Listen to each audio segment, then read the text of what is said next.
샬롬 사랑하는 주 예수교회 성도 여러분, 오늘은 8월 15일 금요일입니다. 한 주간도 말씀과 기도로 매일 은혜로 주 앞에 나아갈 수 있게 하심을 감사드립니다. 특별히 오늘은 광복 80주년을 맞이하는 날입니다. 우리 대한민국의 광복의 빛과 또 해방을 허락하신 주님께 감사드리며 오늘도 진리 가운데 우리의 영혼도 그리스도의 빛을 경험하는 우리 모두 되기를 바랍니다. 오늘 찬송가는 새 찬송가 85장입니다. 구주를 생각만 해도 함께 찬양하시겠습니다.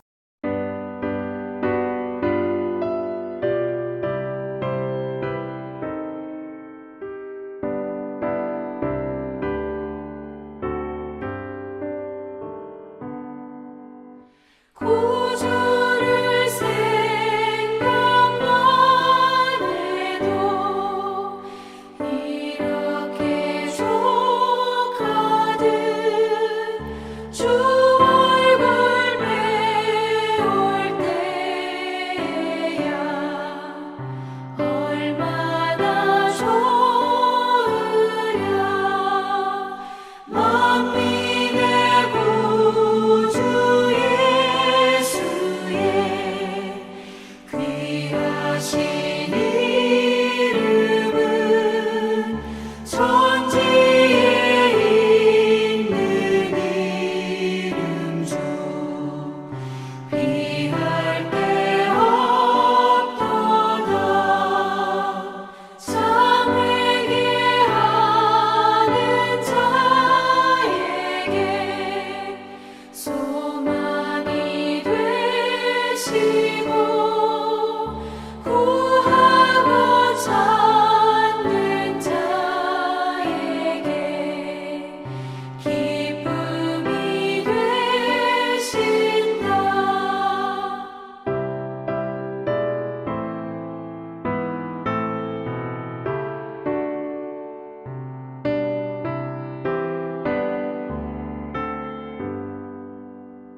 예수의 넓은 사랑을 어찌다 말하랴. 주 사랑받은 사람만 그 사랑 알도다. 사랑의 구주 예수여 내 기쁨 되시고 이제로부터 영원히 영광이 되소서.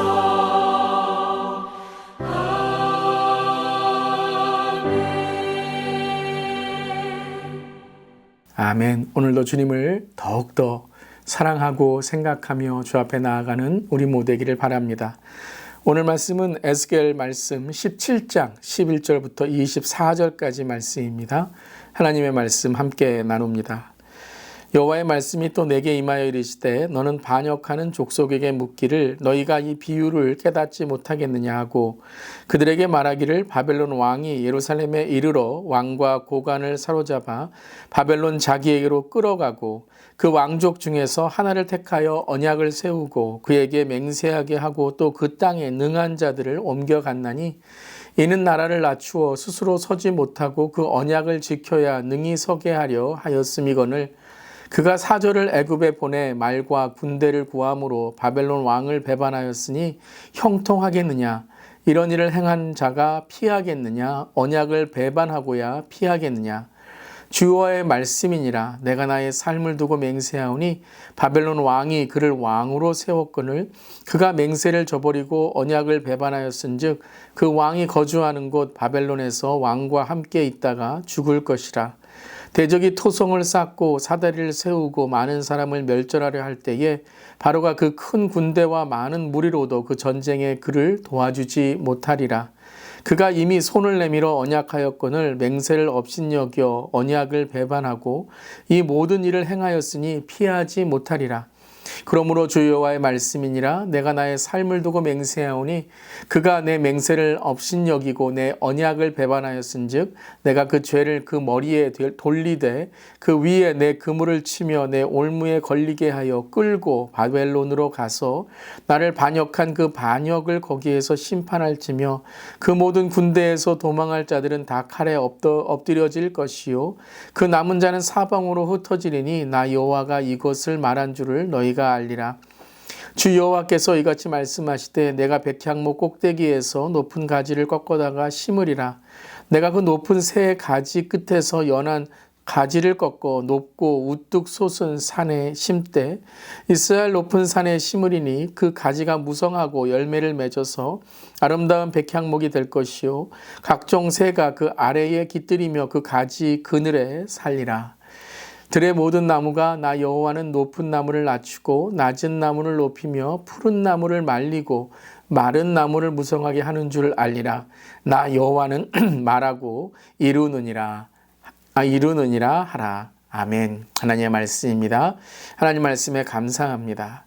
자, 17장을 시작하면서 주신 이 비유에 대하여 하나님께서 오늘 구체적으로 설명하고 계시죠. 수수께끼와 비유라고 하시고서 또 오늘 말씀에서는 하나하나 자세하게 설명해 주시고 이해하도록 알려주시는 분이 바로 하나님이시죠.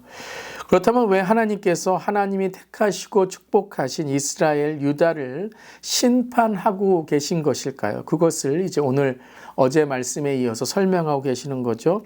14절 말씀 함께 읽겠습니다. 이는 나라를 낮추어 스스로 서지 못하고 그 언약을 지켜야 능히 서게 하려 하였음이거늘.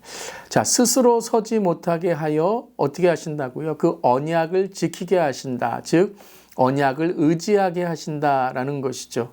자, 그러니까 이스라엘 유다가 스스로 힘이 없다고 깨닫는 그 서지 못하는 순간에 그들은 누구를 찾게 된다라는 것이죠. 하나님을 찾게 된다.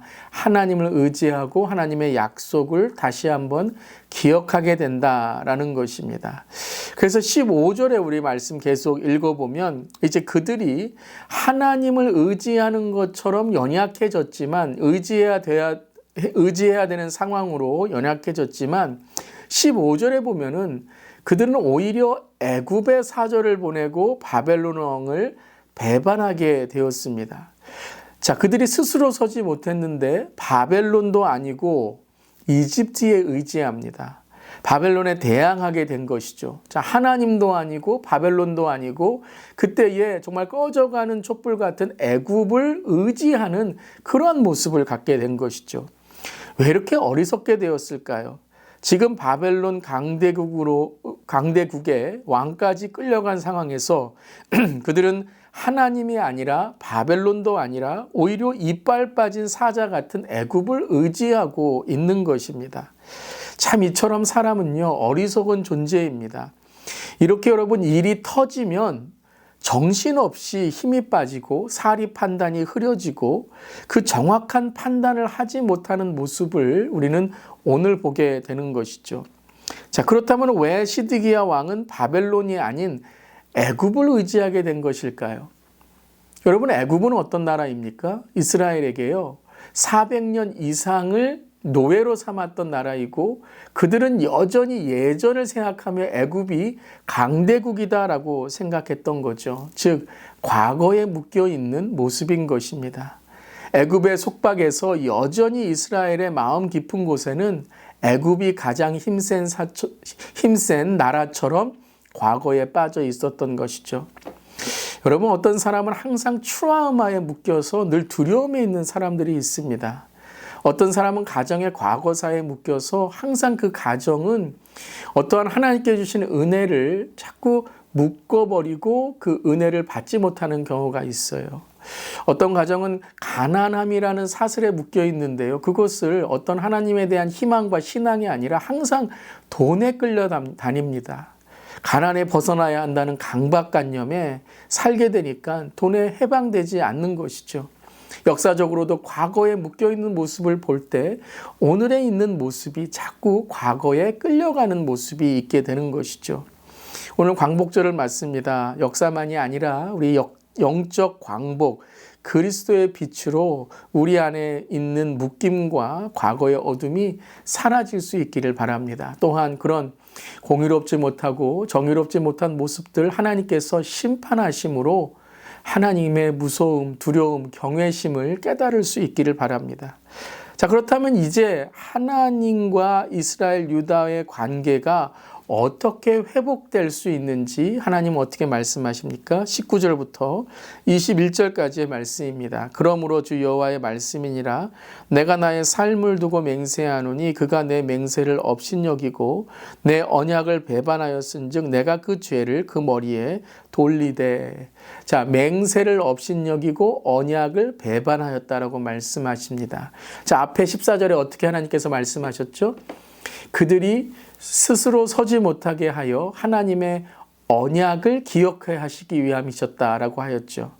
그러니까 오늘 이 핵심의 단어가 무엇이냐면 하나님의 언약입니다. 하나님의 언약을 기억할 때 하나님께 돌아가는데 하나님의 언약을 배반할 때에 오히려 바벨론도 아니고 애굽의 과거에 묶여 있게 된다라는 것이죠. 이스라엘 유다는 하나님을 섬기는 백성으로 언약을 맺었습니다. 그런데 그들은 하나님을 섬기는 것이 아니라 우상을 섬기게 되었죠. 약속을 어기고 신뢰가 무너져 버린 것입니다. 자, 그런데 오늘 말씀에서 우리가 이 하나님과의 언약을 깨는 일만이 아니라 또 하나 아주 중요한 한 가지를 또 깨닫게 됩니다. 그것은 하나님의 약속을 경홀히 여기면 사람과의 약속도 쉽게 생각한다라는 거예요. 하나님의 언약을 쉽게 여기기 시작하니 이 외교나 이런 세상 돌아가는 이 강대국들에도 그들이 어리석어져서 바벨론과의 언약도 깨어버린 것입니다. 신뢰가 있는 사람은 하나님만이 아니라 사람에게도 약속을 잘 지키는 사람이 되어야 됩니다. 함부로 맹세하거나 지키지도 못할 약속을 남발해서는 안 됩니다. 예, 알겠습니다. 앞에는 해놓고 뒤에 가서는 시간이 지나면 없어지겠지 하는 그러한 모습은 올바른 인격과 또한 신앙이 아니죠. 작은 약속도 지키려고 하고 노력하고 한마디의 말도 신용이 있는 것처럼 하나님께 언약을 지키도록 신실한 자, 그것이 믿음인 것입니다. 한번 우리 이렇게 댓글에 이렇게 달아볼까요? 약속을 잘 지킵시다. 약속을 잘 지킵시다. 참 요즘은요, 약속을 어기는 것이 당연한 것처럼 생각하는 분들이 많습니다. 하나님은 언약의 하나님이십니다. 아멘. 그럼 우리는 어떤 백성이 되어야 될까요? 그렇죠. 언약을 잘 지키는, 또한 약속을 잘 지키는 그러한 하나님의 사람이 되어야 되겠습니다. 말에 신용이 있고 행동에 신뢰가 가며 믿음에 신실함이 있는 사람, 바로 그 사람이 하나님의 사람인 줄 믿습니다. 오늘도 말 한마디에 행동 하나에 하나님의 신실함과 하나님의 그 신뢰를 전하는, 믿음을 전하는 우리 모델 수 있기를 바랍니다. 아멘. 오늘 두 가지 기도 제목입니다. 약속을 잘 지킵시다. 신뢰와 신실함의 하나님의 자녀로 살아갑시다. 오늘 광복 80주년입니다. 우리 대한민국이 또 하나님을 경외하는 나라가 되게 하시고 또 하나님의 빛이 비추어지는 거룩한 나라 되게 하여 주시옵소서. 우리 다 함께 기도하며 나아갈 수 있기를 바랍니다. 아멘. 기도하시겠습니다. 주님, 우리의 말과 행동 하나까지도 신실하며 신뢰받는 그리스도인이 되게 하여 주시옵소서. 쉽게 말하고 약속을 쉽게 어기는 시대입니다. 하나님의 가정과 하나님의 일터로 항상 하나님과의 언약만이 아니라 사람들과의 약속도 하나님과 함께하는 관계로 지켜나갈 수 있게 하여 주시옵소서. 그리함으로 우리의 말, 우리의 행동이 날마다 신중하고 신뢰가 있게 하여 주시옵소서. 특별히 대한민국을 광복 80주년으로 80년 전에 광복을 맞게 하심을 감사드립니다. 더욱더 하나님을 경외하는 나라가 되게 하시고 또한 하나님께서 영적인 부흥을 일으키셨던 하나님과 평양의 대부흥과 또 교회의 대부흥이 이 시대에 다시 한번 영적인 부흥으로 일어나게 하여 주시옵소서. 주님 감사드리며 예수님의 이름으로 기도드리옵나이다. 아멘. 오늘도 신뢰와 신실함으로 살아가는 우리 모두가 되기를 바랍니다. 아멘.